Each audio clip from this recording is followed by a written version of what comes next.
Yeah, I think we've put ourselves in a pretty good position, playing good basketball at the right time.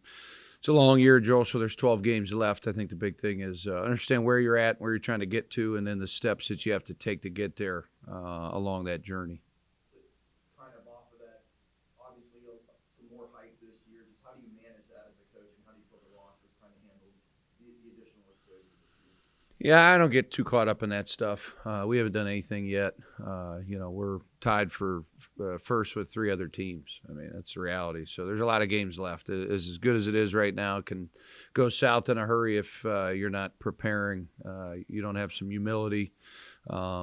So I don't even really address that stuff. I just talk about, the process of where we're trying to go, things we need to improve on. I do think we're playing at a really good level. I think our offense is clicking on all cylinders, moving the ball, making the right play.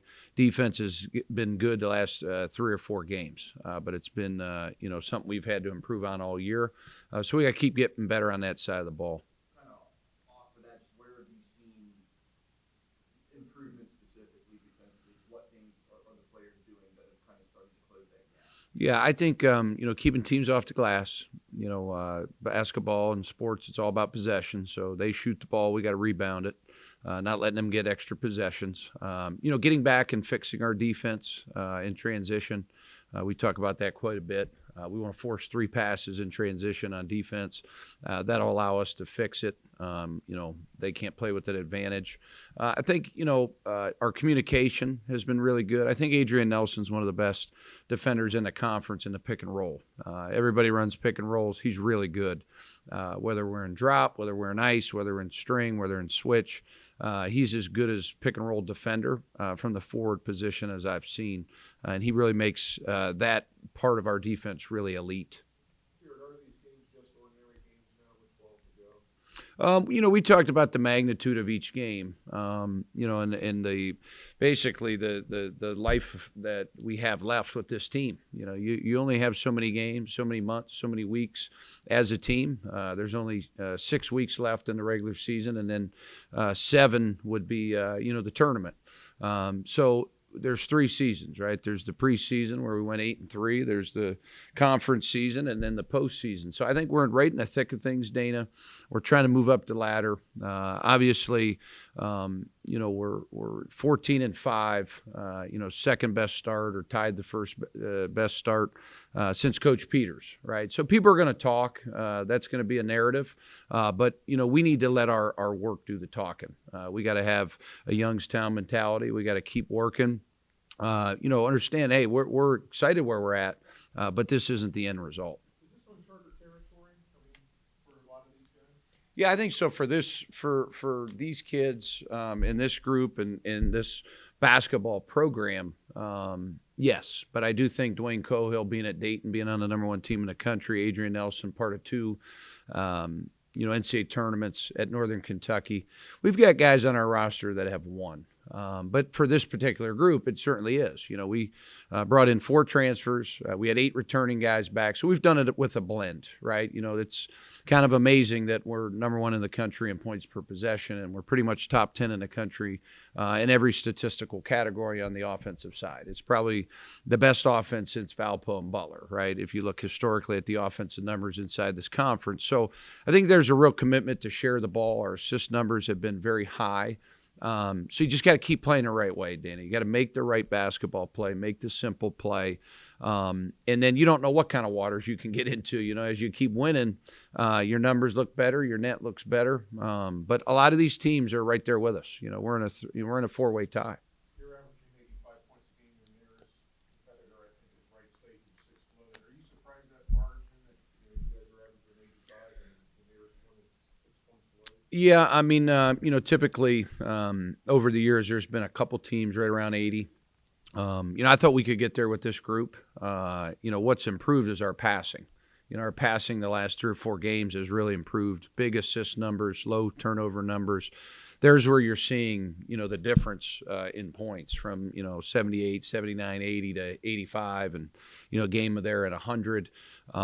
So, that's a big, big part of basketball. Can you pass the ball? Everybody talks about scoring, But to me, Dana, the most important thing is the pass. You have to be able to pass the basketball, make good decisions, whether that's in transition, half court, pick and roll, off ball screening, whatever action you're running, you have to be able to pass. And I think as our guys get more and more comfortable, the assist numbers have went up, the efficiency numbers have went up. And that's a compliment to our guys. And you got to sacrifice, right? We got a lot of good players. We're not a one-man team, two-man team, three-man team. We're a team. And any given night, we've got 5 to 7 players that can score that ball. With the magnitude of these games coming up, obviously, you're in the middle of a 4-game road trip. You have to be done. Is it still one game at a time?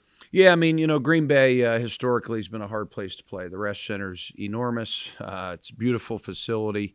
It's a long trip. So you get off that plane. You got to lock in and understand it's game 3 and game 4, as you said. 4 in a row on the road is hard. Quick turnaround. We got back, had just a couple days to get ready, and then boom, you're back on a plane and getting ready to play 80 minutes of basketball that will have a big impact. I think, we'll be at the halfway point, 10 games in.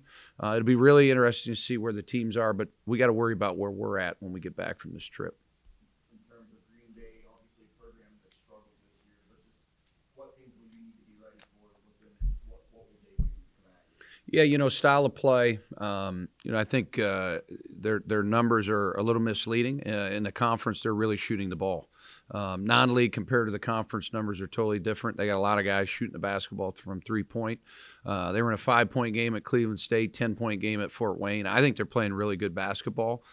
So we got to understand, our defense has got to be ready to go. Looking to Saturday, probably not as much prep work done, but just what differences have you seen in Milwaukee under Lundy this year, and just how much that program has grown? Yeah, I think nowadays, you can go into the portal and change a program in about 4 or 5 players. He's done that. He's done a masterful job. He switches his defense, 1-2-2, 2-2-1, run and jump. Plays 11 guys. They all share the ball. They have a style. They have an identity. Fun team to watch. They can score the ball. I think they're 2nd or 3rd in the conference in scoring. Good environment. Top 3 job in the conference. $9 million practice facility. Nice city next to the Milwaukee Bucks. Good arena.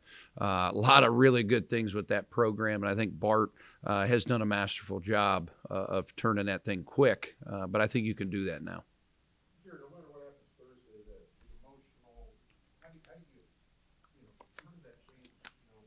like 48 hours? Yeah, we just try to get that recovery day in, Dana. We do some things a little bit unconventional to take care of our players on the road that not going to talk about to the end of the season, but we do a lot of different things to take care of their bodies, and I think it's a major advantage for us.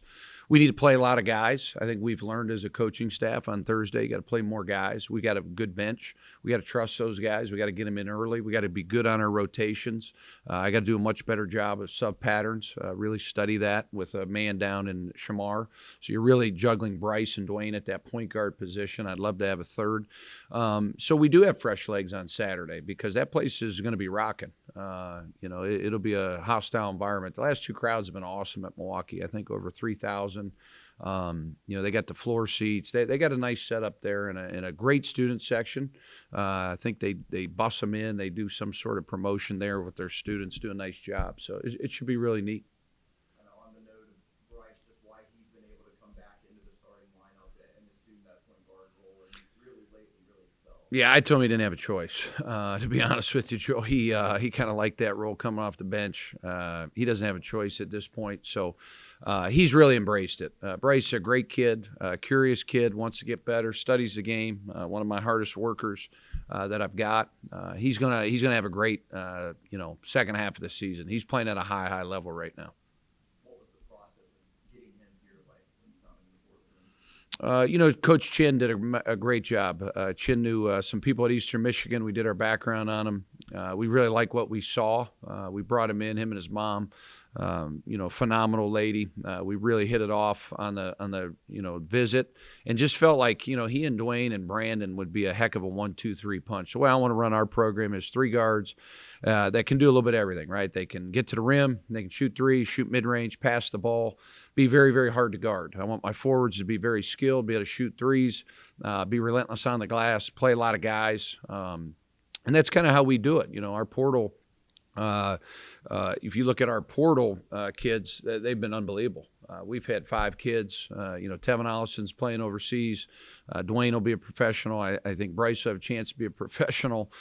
Malik Green and Adrian Nelson. All those 5 kids and Brandon Rush have really come in here to Youngstown and really helped our program. So it's about, your system, how you play, how you run your offense, how you run your defense, and then how do those pieces mesh. Bryce, I think it took a little bit longer than some of those other guys, but that's okay because he's averaged 15.5 the last 2 games. His assist numbers are really high, and he's getting real comfortable out there. So it's really how he finishes, and I think he's got such a good work ethic. He's going to continue to get better.